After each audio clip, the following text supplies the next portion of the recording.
श्रीमान, बिहार को अनपढ़ नहीं कह सकते आप। आप बिहार के इतिहास को देखिए, बिहार के इतिहास को देखिए। जो वो है वो तो है ही है। वाकई सही में वोट चोरी हो रही है या फ्री के प्रलोभन की वजह से जनता जो है वो सही जगह वोट डाल रही है। मीडिया से चुनाव हुआ है, बिल्कुल। हम सारे लोग चुनाव में लगे हुए थे, लेकिन वहाँ की हालात जो थे, गरीब जनता, अनपढ़ लोग, ऐसे लोगों को बरगला करके। श्रीमान, बिहार को अनपढ़ नहीं कह सकते आप। आप बिहार के इतिहास को देखिए, बिहार के इतिहास को देखिए। जो वो है वो तो है ही है। जो सुदूर इलाका है, सुदूर इलाकों में जाकर के लोगों ने बरगलाने का काम किया और नाजायज धन दे करके भोली भाली जनता को ठगने का जो काम किया, वो पूरे देश का, पूरी दुनिया ने देखा है।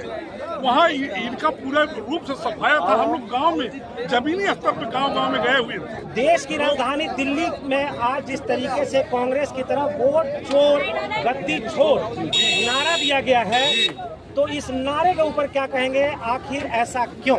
ऐसा इसलिए कि ये जो सरकार दिल्ली में बैठी है, चाहे प्रदेशों में बैठ रही है, इन लोगों ने वोट की चोरी करा है। वोट की चोरी करके ये सरकार में आए हैं, नाजायज तरीके से आए हैं।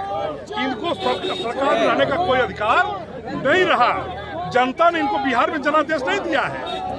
ये जबरदस्ती का मानना है जी। केंद्रीय मंत्री गिरिराज सिंह जी का मानना है या कहना है, कल उनका एक बयान था कि ये कांग्रेस की जो रैली इस समय हो रही है एक दिखावा है।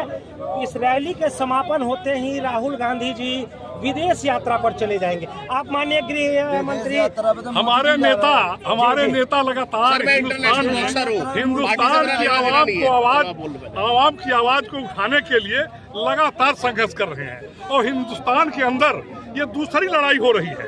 एक तो आजादी की लड़ाई हुई, आज लोकतंत्र की रक्षा की लड़ाई हो रही है, जिसके हमारे नेता, हमारे जननायक राहुल गांधी जनता में पैदल चलकर, लोगों से भूल करके, लोगों की पीड़ा जान करके, लोगों से कंधा मिला करके जिस तरह से पैदल यात्रा करने का काम किया है, मैं समझता हूं आजाद भारत में पहली बार ऐसा कोई नेता है जो 4-4 हजार किलोमीटर की यात्रा किया है। और मैं भाई साहब आपके चैनल के माध्यम से कहना चाहता हूं, आने वाले दिनों में, आने वाला जो दिन होगा, आज जो संघर्ष हो रहा है, ये निश्चित रूप से रंग लाएगा और लोकतंत्र की रक्षा करने में हमारे जन नायक सफल होंगे और देश का कल्याण होगा और देश में कल्याणकारी सरकार निश्चित ही रूप से स्थापित होगी।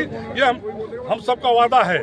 हम सब इतने दूर से आज जगह जगह रोका भी गया है, लेकिन आप देख ही रहे हैं हुजूम। ये जो जन सैलाब है, तमाम ट्रेनों को डिले किया गया। जो ट्रेन कल 7 बजे